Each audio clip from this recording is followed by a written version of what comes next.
welcome to another My NT&D marriage video. Today I wanted to talk about my behaviour because it takes two to tango, as they say, and I'm not perfect. There are mistakes that I have certainly made. I've mentioned before that neither he nor I abuse or put down each other while we're arguing. He doesn't call me a bitch, I don't call him an asshole. We do not resort to name calling. We usually just get angry about the topic, which I suppose is rare, but it's also really good because calling each other names is a deal breaker in a lot of marriages. I believe the Gottmans have said that name calling is a sign that a marriage won't last. And so we don't do that with each other. We don't resort to put downs, we just kind of stick to the topic. So, let's set the scene. We're invited to a wedding in Malaysia. And his brother had said to him, I don't think you should bring her because she's princessy. And that's a whole nother video, we'll get to that one day. But nonetheless, we're in Malaysia for a wedding, and while we're there we decide to extend our stay and holiday there. And we're sitting down at a restaurant and I see this little boy, a little toddler, and he's wearing a little piece of jewellery, a very special anklet around his ankle. And I say to my husband, oh, look at that. Actually, we were not married at this stage, but anyway. Look at that, this little boy's got this little anklet on his ankle. And it's adjustable, how cool. And from there on I started seeing it around everywhere. It was this kind of bangle like this, a hard bangle that was extendable, and babies had it on them and you could move it around and make it bigger. So it's a solid bangle like this. And I'm pointing it out to him everywhere. Oh, look at this anklet, look at this anklet, how cool, we should get one for our toddler. Our first son, who was a toddler at that stage. And hubby's kind of looking over and going, yeah. And then he's looking over, yeah. Like he's kind of looking in the general direction that I'm talking and saying, yeah. And so I'm thinking that he's paying attention and he's actually looking. And we kept meaning to get this anklet, but there was this thing we'd had to do that day and another thing we were doing that day, and we weren't near the jewellery shop that day, and blah, blah, blah, blah, blah. Really kind of just frustrating how it all played out. Our very last day in this holiday, we set ourselves time to go to the jewellery store. And I wake up that morning and I'm unwell. Some migraine, I think it was. I used to get really severe migraines. And so I couldn't go, and I was really bummed out, really bummed out. And hubby went on my behalf to get this bracelet, this anklet. And he comes back with something not at all like the anklets I had been showing him. So we were there for weeks with me pointing out this blanket, this anklet, you know, and he's going, yeah, yeah, yeah, yeah. And he comes home with something not it at all. He came home with this flimsy link chain anklet thing that was so soft that it bent. So when we did put it on our son, all the links just got mangled and the whole thing just got mangled and it was just dodgy. Anyway, so he comes back with this anklet that isn't the anklet that I wanted, and I was fuming. He gets it out and he shows it to me and I'm like, no, no, no. No, this is not it. What the hell, why did you get this? You know, didn't you ask the lady at the store what anklets there were, and blah, blah, blah, blah, blah, blah. So I got on this big fat emotional rant because it's the last day of us to get it. And so he's obviously instantly feeling crappy. You know, he's gone up the street to get this bracelet while I'm out for the count, can't go. And he feels like he's done something good, helpful, you know. And I'm there just raining on his parade, you know, downing his efforts, you know, dodgy, did a crap job, you know. And I'm not using those words But that's pretty much what I'm saying. I gave you this task, you didn't accomplish it, what the hell, now it's our last day, we'll never get one, blah blah blah. So I can see from looking at that on the outside, he must have been feeling pretty crappy because he's done this favour and I've just kind of blown up like that. Really bummed out. But I asked him an important question halfway through my rant. I said, did you actually look at the anklets that I kept pointing at? And he admitted that he hadn't. And that enraged me more. Not at the time, in that I then re-exploded. But I just was like, why? Why would you not look? Why would you say yeah when you're not even looking? Like you're not even looking at the anklet to see what it is I'm talking to you about. You're just going, yeah, and I think you've looked. And that was just how it worked. I mean, he just wasn't paying attention. And so that's an example of me not being on my best behaviour. Him doing something nice for me and me kind of shitting all over it. Pardon my French. And then he feels bad, you know. And I'm surprised he didn't just throw his hands up in the air and go, get your own damn bracelet next time or something. But he didn't do that. I mean, he kind of defended himself and, you know, said that he asked the lady at the store and she said this was the one and totally wasn't. And then I wanted to go and slap her because you live here, lady. You've seen the anklets. You know this isn't the one, you know. Anyway, annoying. And so that's just one example of how I'm not always perfect. I don't always give the right response. I don't always just sit there calmly going, yeah, this crappy life and I'm handling it well. I'm not always handling it well. But I guess that we're lucky in that we don't resort to insults. Like I didn't say to him, listen here, you dickhead, or something, you ignoramus, you doofus, you whatever. I didn't call him any kind of names. I just said, what the hell? Why? No, this is not it, that kind of thing. In a loud and obviously angry and hurt and upset voice. And so recently, another example. As I've mentioned in a previous video, he brought a hunting dog in our little yard that's kind of like, it's bigger than a courtyard, but maybe not. Depends on the size of the courtyard. And this dog is destroying everything. I mean, it's to the point now where I feel like I want to cry when I look outside. What new plant he's ripped up. And all of our outdoor furniture is now on the garden. It's a new look we're going for, you know, put all the chairs on the garden so the dog can't get into the garden. Anyway, we're having yet another conversation about the dog. And this is just like stupid, really, just stupid. We've had the dog on the market for about 4 weeks now and he hasn't sold.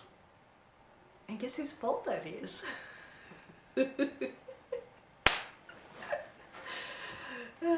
Yes, mine. I'm not saying the right thing, I'm saying the wrong thing, I'm putting them off, I'm blah blah blah blah blah blah blah blah, right? Every time we have a conversation about this, and it's probably once a week so far, maybe twice a week, there's hubby telling me that I'm doing it wrong. I'm not saying the right thing, I'm not doing the right thing. And the only reason I'm doing it is because he works away, so he can't sell the dog while he's away. He can't talk to these people or organise anything. So to give you an example, of course, of what he's talking about, people have asked, is the dog good with children? Oh, hell no. This dog is so badly behaved. Like, you tell him to get back, and he gets back, and 2 seconds later he's trying to jump at you. Don't jump at me. Get down, you know. I wouldn't put him around a small child. No chance. He's annoying enough around me, and I'm big. I'm not really big, but I'm bigger than a child. I wouldn't have him around a child, so I'm not going to lie to these people and say, oh yeah, great with children. He's not great with children. Somebody asked the question, is he toilet trained? No, he's not toilet trained. He's not an inside dog. And hubby's telling me I could have worded that better to make it like, you know, we're training him. I mean, we are, but, you know. And I'm not giving hubby specifics. I'll say to him, somebody asked, is he good with children? And I say no. Somebody asked, is he toilet trained? And I say no. I'm not giving hubby a whole rundown of the exact conversation. And I haven't worded it with just no. I'm just giving the hubby the short version. And he thinks my short version is the facts, you know. So he then starts telling me off because I'm not wording it well. I'm not saying, you know, oh, well, he's not toilet trained yet, but we're in the process of. Now, I did say that, but when I'm recounting it to hubby, I'm not giving him those details because I'm just trying to have a very short conversation about this. And that's because every time we talk about it, it turns into a stupid explosion. Anyway, so the last time he spoke to me, I started swearing. I was so agitated. I said, I had effing enough of your bullshit. You know, stop telling me blah, blah, blah, blah, blah, blah, blah, right? And again, this is me, reactive, you know, getting heated because stop telling me I'm doing it wrong. I'm not doing it wrong. I'm not going to lie to these people. And I've explained to hubby several times. I'm not going to lie to these people because if they get the dog and they find out it's really rambunctious and destroys your garden, they're going to want to give him away. The person needs to know up front, these are the conditions you're dealing with, and you have to be open to that and accepting of that and be willing to spend lots of time with the dog, exercise the dog, and train the dog. I don't want to give it to just anyone, so then he's rehomed, like a poor foster child just getting moved around all the time. I don't want that for the dog. I want the dog to have a nice, happy home where he's got lots of space, lots of room to use up all that energy, a loving environment where he's happy. And I've explained this to hubby every time we talk about it. And every time we talk about it, he's annoyed because I'm giving these people the truth. Like I had a 60-year-old ex-veteran saying to me that he wants a companion, and I was like, I don't think this is the dog for you. This dog requires patience and lots of energy and such. And if you're 60, you're probably not really that energetic. And if you're an ex-veteran with PTSD, this dog could trigger you for all we know. This dog is so annoying that even me, with all my infinite amounts of patience, just want to kick it. And I don't kick it. Just putting that out there. I do not kick the dog. But damn, sometimes you'll do something. Like he jumped on me once. He had me on the ground. It took me a good bloody several minutes to get him off me, enough to get back up off the ground, right? Oh, I was fuming. I was hurt, I was scratched, I was scraped, I was pissed off. It took all my energy not to just want to turn around and give the dog a good hiding, you know, get the hell off me, dog. So he's a really lively dog, really. And so I don't want to lie to people. Another guy calls me up and he's talking about the type of breed, and he's asks me what size yard you've got, and I tell him, he goes, ooh, he'd be destroying everything, the guy says. And my husband, who's listening, can't hear what this guy has said, but hears me reply, oh yeah, he's destroying everything. He's into everything. We've had to move all the furniture out and blah, blah, blah, blah, blah, right? Get off the phone. And then, of course, hubby's straight at me. Why'd you say that? You shouldn't tell him he's destroying everything. They're going to put him off. Again, I want to give these people the truth. You're not going to get a dog who's going to sit happily in your yard and do nothing. This dog's going to be into everything. He is into everything. So that's another example of the kind of feuds we're having at the moment, where, as I said, I started swearing at him last time he mentioned it because it's 4 weeks in. I'm getting really sick of being told I'm not doing it right. I'm not saying the right thing. I'm not whatever. And it's kind of ironic too, because I want the dog gone and hubby doesn't, so he shouldn't really care that I'm not selling the dog well. But, you know, anything to just kind of throw me under the bus. Yeah, so that's kind of examples of where I arc up, how I arc up, get a bit frustrated at times, and these days I'll just start swearing when I get really cross because, I don't know, I swear a lot lately. I don't know what it is. Last year or so, maybe more. Clearly I'm just very aggro or something, tense, stressed, I don't know, but I'm always swearing at things. And then I'm not at people, I should point out. I don't swear at people, except when hubby, as I said, called me up and I said, I've had enough of your bullshit, you know, because I was just like, stop telling me I'm doing it wrong. And I did say that too, you know. I gave him a good, you know, several minutes spiel about stop. And then he goes really quiet and changes the subject, you know. So yeah, that's an example of my kind of contribution to the angst, I suppose, that we feel.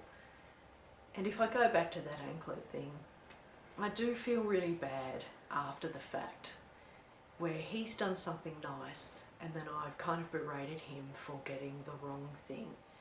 And I don't feel that that's a good thing to do, you know. I mean, what's done's done.